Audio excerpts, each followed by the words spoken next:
Welcome to RenSmart. We're going to go over Module C today, which is the application process. So before we get started, I do want to let you know why you are here. I don't want to waste your time. So RenSmart is 5 classes, and at the end of the class, you will, not this class, your last class, you will complete a little assessment or a refresher. As long as you come to class, you pay attention, you participate, you will pass. I'm not worried about that at all. Then, when you are done, you will get a nice little certificate with your name on it. And what this certificate is it is teaching, nope. The certificate is going to let your application stand out amongst the rest of the applicants that you are applying against for an apartment or rental unit. And the certificate is saying I may have a low credit score or evictions or both, but I have taken a class, I'm growing as a tenant, and I hope you can trust to rent to me. But let's get started.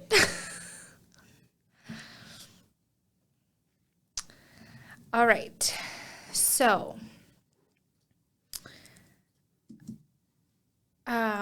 before we jump in, I do want to go over the first page. So it is going to look a little different than the one that is on the screen, but it has all the same great information.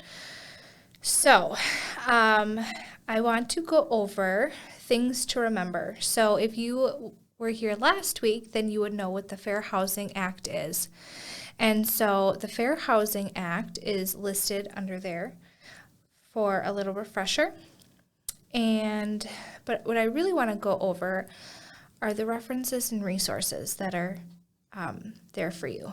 So the Tenant Resource Center, which is the third one down, is a great guide for you if you have any questions regarding, if you think your landlord is doing something that they shouldn't, or they're asking something of you and you're like, no, this doesn't feel right.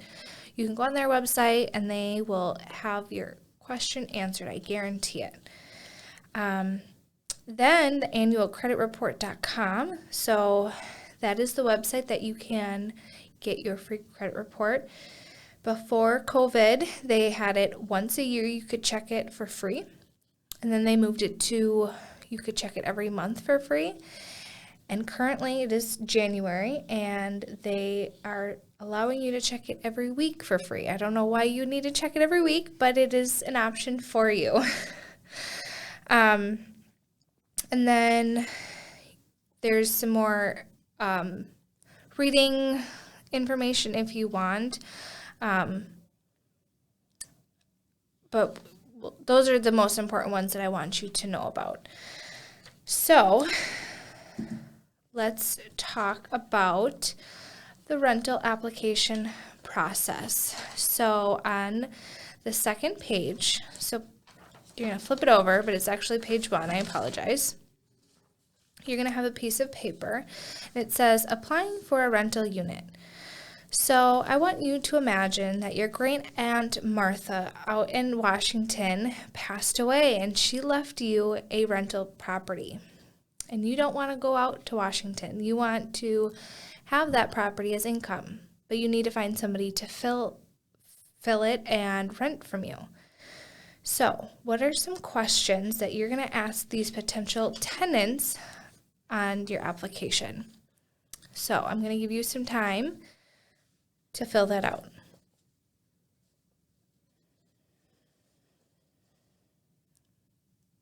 Okay, so some really great questions I'm sure that you have written down. I'm sorry I cannot be there with you. I do want to go over some questions that cannot be asked on a application. So they cannot ask you for bank numbers, your marital status, your age, or your gender. And the reason is because those are things that can be discriminated against, which goes against the Fair Housing Act. So some of you are thinking, well, they asked for my birthday. Isn't that asking my age? Well, yes, it is, but it's wordage. So they can ask for your birth date, but not your age. Don't know why, but it's just the wordage. They can ask you for your social security number, and that is because of to check your background and do a credit check on you. So the reason why I had you do this activity is to change the perspective, because sometimes you're filling out applications for apartments and you're thinking to yourself, oh my gosh, what else are they going to ask? Why are they being so nosy? But if you think about it, they own this property. They want to get to know you. They want to trust you to make sure that you're going to pay your rent on time and you're going to take care of, your space. So, on your next page, so page 2 into page 3 is a model rental application. So this is here for you as a tool. You don't have to use it.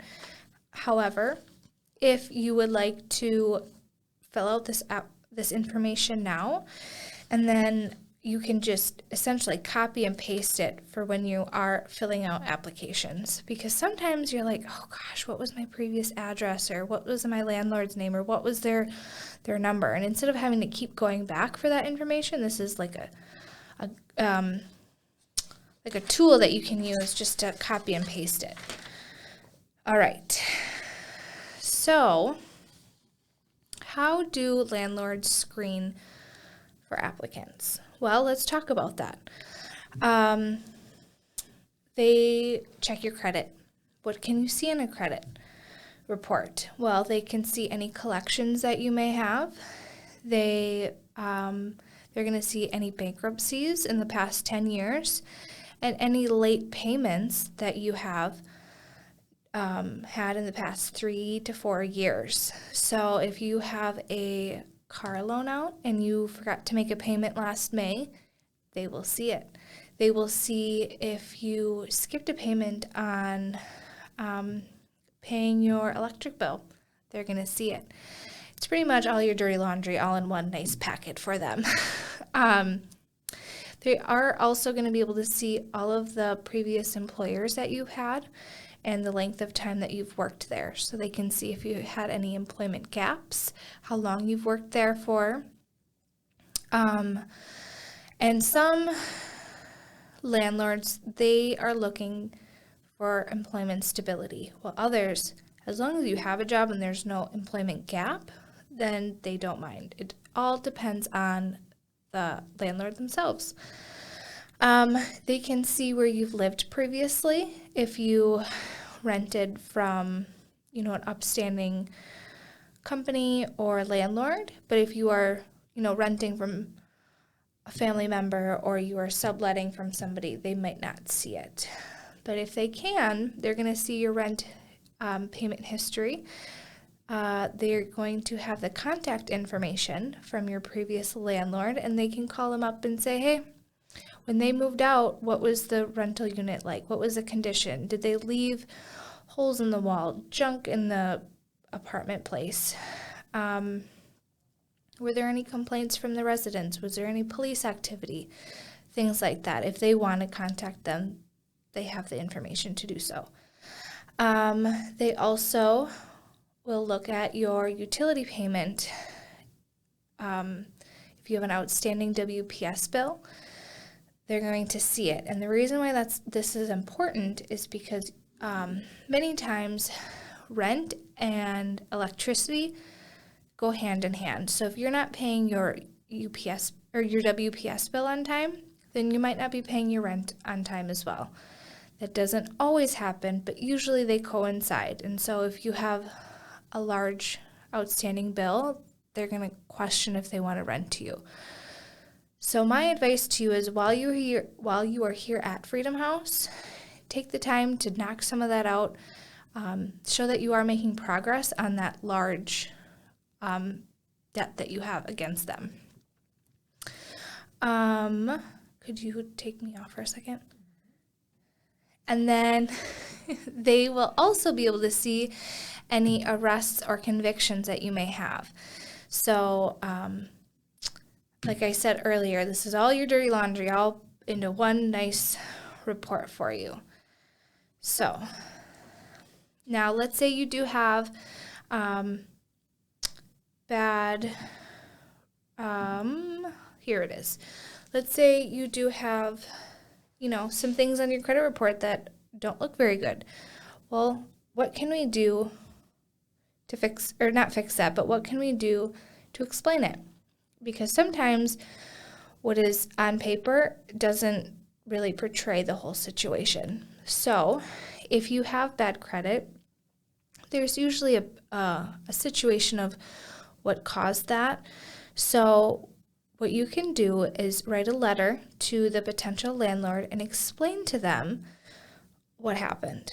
So on page 4, you have a nice area to document what happened. If you have low credit score or an eviction, explain the situation. However, make sure you take responsibility for the situation. Now, sometimes I understand that it is completely out of your hands. For example, domestic abuse situations. That is not your fault.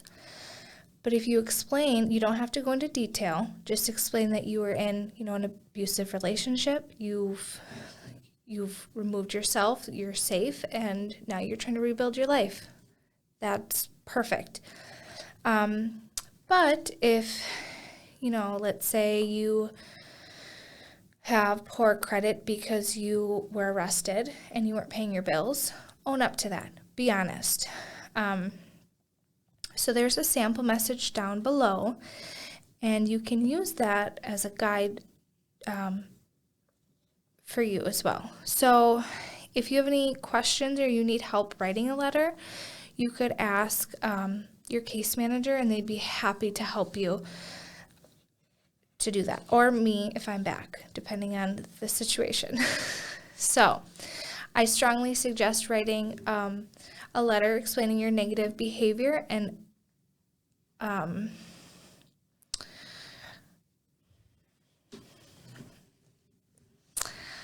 on. I strongly suggest that you keeps leaving my brain. I don't know what's going on. Maybe. I strongly suggest that you write a letter and you submit it along with your application, so then they have that while they are looking through your application. All right, moving on to your credit report. So, some of you have probably pulled your credit before and some of you have not. So there is a handout that will be given to you, and it is a sample of a credit report, and I want you to look through it and note anything that you're like, oh my gosh, they can see that, or anything that surprised you or whatnot, and then have a conversation about that.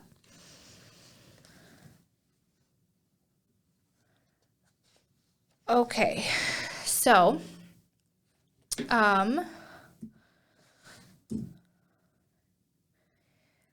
before we talk about improving your credit, let's talk about obtaining a credit report. So on page 5 and 6 in your packet, if you want to do a hard pull on your credit, you can either request it from the 3 bureaus, which is Equifax, TransUnion, and Experian. And what you would do is on page 6, there is an annual credit report request form, and you can fill that out and send it to one of the 3 bureaus, and they would send it back to you. You can call them, which is on the front of your packet, or you can also go online. Those are the 3 options for you. And if you need help obtaining your credit report, your case manager would be more than happy to help you. You just have to ask. Okay, talking about building your credit report. So on page 7, you have a nice laundry list of things that can help you improve your credit. So I would like you to take time to read all of the bullet points and highlight different things that you could improve on to help your situation.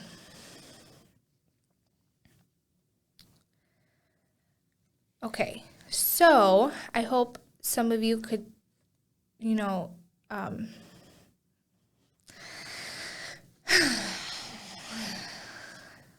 okay, so I hope some of you were able to find some good tips and tricks in how you can grow as, an adult and learn how to maintain.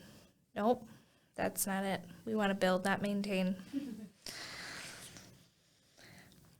Okay, I hope you guys were able to find some tips on how to improve your credit. I do want to go over the first bullet point, which is paying your bills on time or setting up the automatic withdrawals.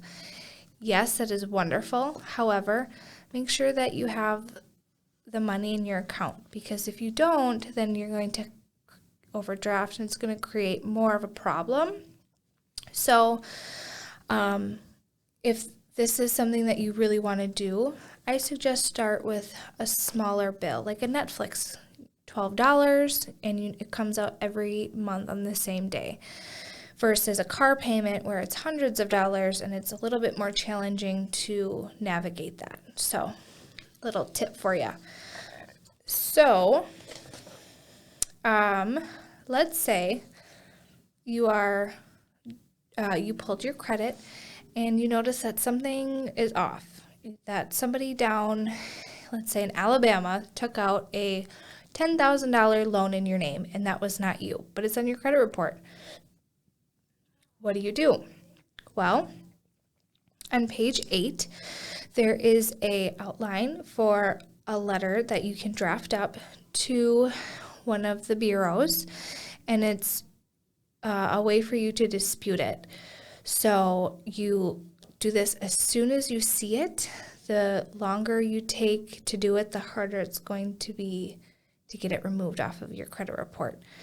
So I hope this doesn't happen to you. However, it does happen, and just make sure you're on top of it. I'm a procrastinator, so I get it, but don't procrastinate on this. You're not going to want to do it. So, all right.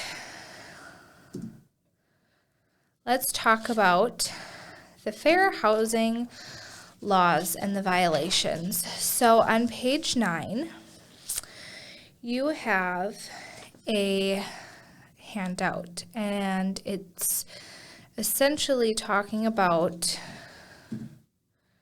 All right. On page 9, you have a handout that is labeled Types of Fair Housing Violations, and it looks a little bit different than the one that is in your packet and the one that is on the screen. Same information, just looks a little different. So when we were talking last week about the Fair Housing Act, it's easy to think that discrimination comes from somebody yelling and screaming at somebody and calling them names. However, it goes a lot deeper than that. And so here's some examples of what discrimination can look like while you're renting or looking for somewhere to rent. So let's go over those. The first one is refusal to rent. So let's say you see an ad and you really like the place, you call them up, you make an appointment, and you go there and they say, nope, sorry, this rental unit has been rented already. Okay, not a big deal. But then you have a friend that you just learned they did the same thing right after you, and they got a tour and they were able to rent it. And you and your friend have different dynamics. That is an example of discrimination for whatever reason. Another example would be setting different terms or conditions for housing. So if somebody is paying a higher security deposit because they look foreign, or because they have more kids, or because they have a disability, that is discrimination.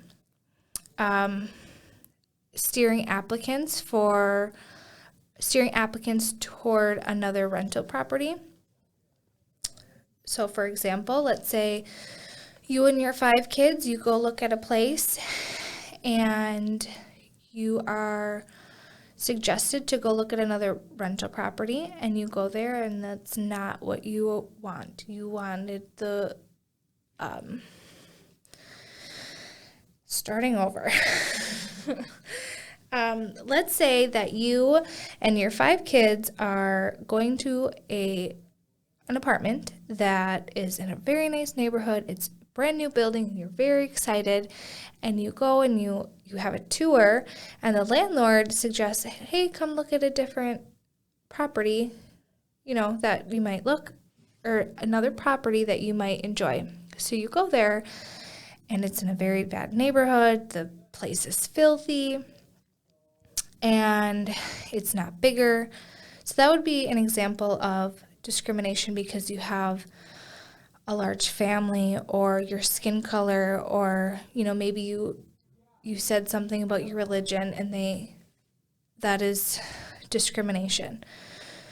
So, but I do want to let you know that if they suggest another property or another complex because there's more rooms for you and your children, so you guys are more spacious, that's not discrimination. It's if you're looking for a nice place in a nice neighborhood and you are shown something completely different, then that would be grounds for discrimination.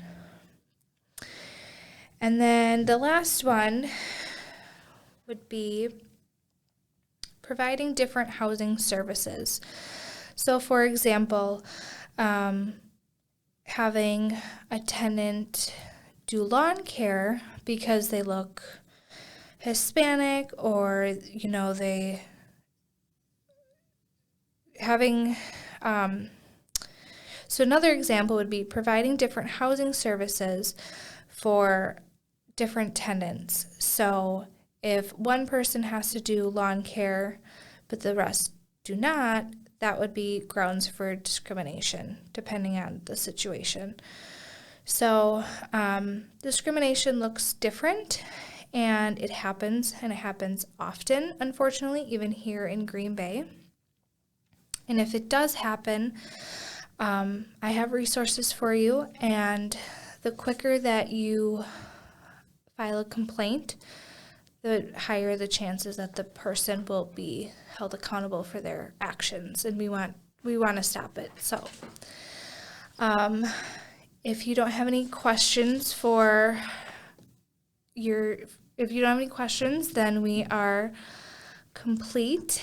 I hope I was able to teach you a little something about the rental application process. And if you don't have any questions, you are free to go.